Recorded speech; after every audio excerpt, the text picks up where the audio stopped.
Proszę Państwa, w Toronto w dniach od 4 do 6 września odbywało się Międzynarodowe Forum Ekonomiczne na temat Ameryk w ramach inicjatywy Toronto Global Forum, która omawia wyzwania ekonomiczne współczesnych czasów. W tym forum uczestniczył przedstawiciel naszej redakcji, kolega Janusz Niemczyk, i oto relacja z konferencji prasowej burmistrza miasta Johna Tory. Zapraszam. Have any of the funds that are being allocated for police to deal with the guns and gangs issue, are any of them going towards running stings similar to what we did to have police catch people selling guns at the backs of their cars? Well, you don't find the police chief talking to me very often, and you certainly don't find even when he does talk to me, revealing what the tactics of the police service are. But I can tell the public that the funds that we've allocated recently and some other funds that were allocated before that by the provincial government are very much being devoted to gathering intelligence, which means you're trying to figure out who is trafficking funds, where are they doing it, how are they doing it. And I will say that they've been making quite a few arrests. If you look, they're small arrests, but you have to do this kind of almost one neighborhood at a time. They're seizing 5 guns here and 7 guns there, and the total is becoming impressive, and it's as a result of the resources and the hard work of the police service. What is your gut reaction when you hear the ability for someone to make a few quick phone calls and 5 hours later they're facing, a trunk full of weapons in a public parking lot?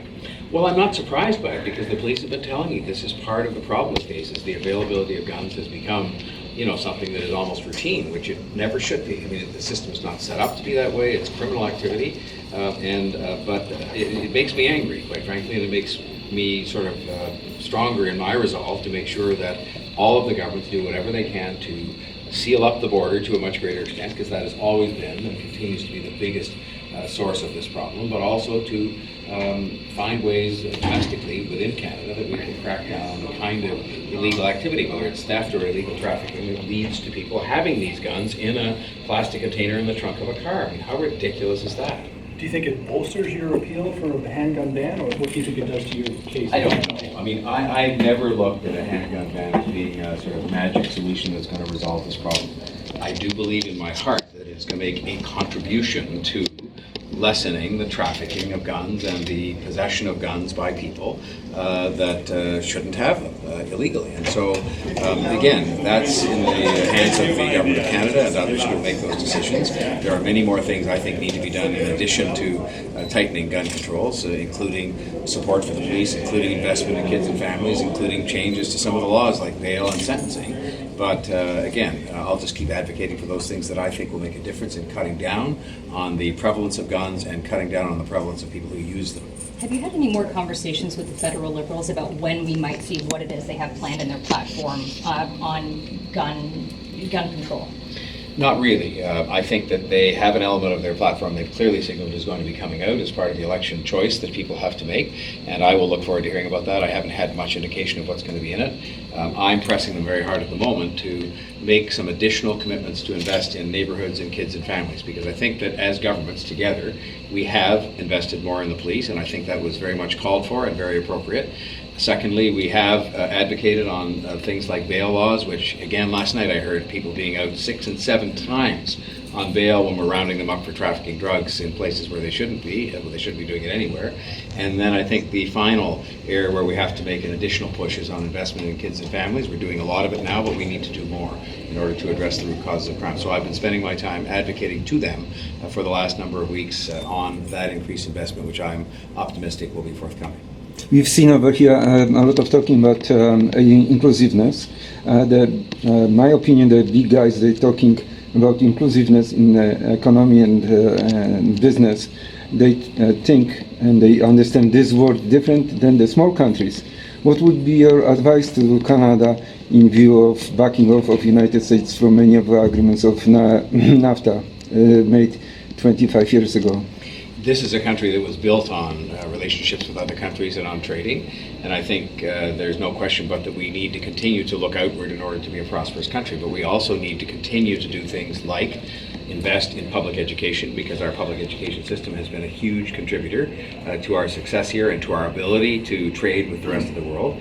And I think we have to make sure that we continue to to practice an inclusive approach and make sure that people in our own city and in our own country can have the opportunity to get ahead, and the education system is very much tied to that. So I think our approach shouldn't change. Our approach is the right one. While the rest of the world turns inward and becomes divisive and goes at each other, we should stay the course and embrace each other and welcome people from around the world to come to this country and continue to invest in public education, which is something that gives everybody the chance to take full advantage of the opportunity that is Toronto and that is Canada. So there's a new ranking out from the Economic Intelligence Unit that has Toronto as the 7th most livable city in the world.